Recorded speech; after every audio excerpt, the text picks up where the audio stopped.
Hey, what's going on, DDO players? Axel here. This is a quick guide, as quick as I can make it, to the Curse of Strahd Raid from Ravenloft. This is one of the more complicated raids in the game. It also requires flagging. You have to complete all three of the different chains in the Ravenloft expansion in order to access the raid. So when you step into the raid, you have two NPCs, an NPC on the right and an NPC on the left. The NPC on the right gives 3 items, 2 trinkets and 1 weapon, which is the Sun Sword.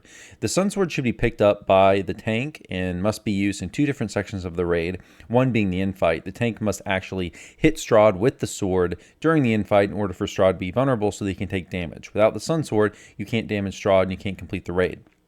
The 2 trinkets are the symbol, holy symbol, and the icon. They do the exact same thing, they just have different names. They are both clickies that remove the grip of Strahd. The raid leader will normally ask support builds like healers or buff bars to pick up these trinkets so that the DPS characters can focus on DPS. So what is the Grip of Strahd? The Grip of Strahd is an effect which will randomly affect party members during the dungeon. If you get gripped, your character will become frozen. Those 2 with the trinkets will have a short period of time, about maybe 6-7 seconds, to remove the grip by targeting the grip character and using the trinket clicky on them. If a player with one of the trinkets does not target and remove the grip in time, the grip character will die. The NPC on the left in the first room will give you a hand of 5 cards. It's always the same 5 cards, but they are in a random order each time you run the raid. The order from left to right as presented by this NPC is the order that the party needs to light the torches in the card phase. More on that later. To enter the first phase, you step through the door straight ahead of you, and the first thing you're going to do is you're going to kill shadows. There's 21 shadows in this room. You just kill them all. It's best to let the tank take the aggro first. One important thing to know about the shadows do an HP curse debuff on you when you get hit by them, and this stacks many times. You can remove this curse, however, and the resulting HP debuff by drinking a curse pot, or you can be immune to it by wearing the Heart of Sulamati's trinket from Vision of Destruction if you happen to have that.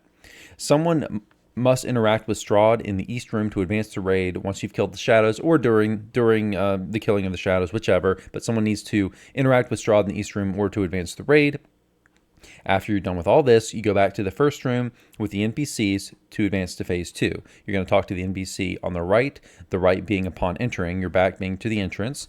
You talk to the NPC on the right, they'll spawn a dimension door that the party should now enter. This moves you to phase 2. Phase 2 is the stairs phase. The party in this phase is going to climb a long staircase. Going up the stairs, the party will encounter lots of mobs that you need to kill. There's also spikes you need to avoid, and most importantly, there's a lot of traps. All these traps can be disabled, so what you should do here is stay behind the trapper. The trapper should take the lead and disable the traps, and the rest of the party should follow behind. Once the party reaches near the top of the stairs, you'll see Strahd's heart, which looks like this big orange crystal. The Sun Sword, once you get up the stairs with the rest of the party, will need to click on the Heart of Strahd to enter it, and then the party will follow. This is the heart phase. Inside the heart, stay near the center. You'll be in this dark room, this small dark room, but wandering too far off of the center into the mist will kill you. You, in this phase, just need to kill the trash. You can ignore Strahd for now. Just kill the trash. When the fighting is done, the tank will again need to pick up the Sun Sword, which was auto-dropped when the tank with the Sun Sword entered the heart phase. So the tank will need to pick up the Sun Sword. That will spawn a portal, which the party will go through to get back to the stairs. Once back to the stairs, the party will advance up to the top. At the top of the stairs, you'll see an NPC, Esmeralda. It is very important that you do not talk to her yet, as this will start the card phase, and talking to this NPC at this point can potentially wipe the raid. Now we're ready to start the card phase. The party should designate one person to stay behind to talk to Esmeralda when the time is right, and everyone else should take a detour back to the beginning of the raid. Once the rest of the party takes that detour, you want to go back into the center room where you fought the shadows previously, and this is where the card phase is going to happen. At this point, if you want a shrine, now's the time to do it. There's a shrine to the east. Take it and shrine if you'd like to. After the party is done shrining, the party wants to split up in this room. The reason you want to split up is because this room contains many different doors with many different small rooms. In these small rooms, the cards that we saw at the beginning of the dungeon, beginning of the raid, will appear. So these 5 cards will randomly appear in these rooms. We don't know which room it is. It changes every single raid. So the party wants to split up so that everyone has access to doors to open. So the objective here, party wants to open the doors and find the cards. Once Esmeralda is talked to, the doors will change from red to green and become interactable. So when the party's ready, you'll have the person assigned to talk to Esmeralda do the talking and D-door back themselves while everyone else starts the card phase. Once a card is found, you will need to tell the raid leader. It's really important to let the raid leader know that you found a card.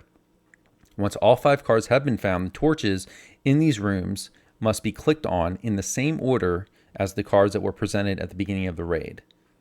The raid leader should call out the order. So if you have a card, tell the leader once you've lit it. The raid leader should be calling out the order. If the torches are lit in the wrong order or not lit fast enough, they'll all go out and you'll have to start lighting them again from the beginning. Trash, meanwhile, in this room will build up and eventually wipe the party if the torches don't get lit. After all the torches are lit, head to the west to the final room for the infight. The infight is fairly simple. It's a small room. You want to stay out of the mist, just like in the heart phase, because it will kill you. There are 3 brides and Strahd. Strahd can only be made vulnerable, as I explained earlier, to damage by being hit with the Sun Sword. You must bring down Strahd and the 3 brides at the same time, and then the Sun Sword holder must click on the coffin in the middle to plunge the Sun Sword into Strahd's heart and kill him. The Sun Sword holder must also do this quickly, or Strahd and the brides will respawn and you'll have to beat them down and try again.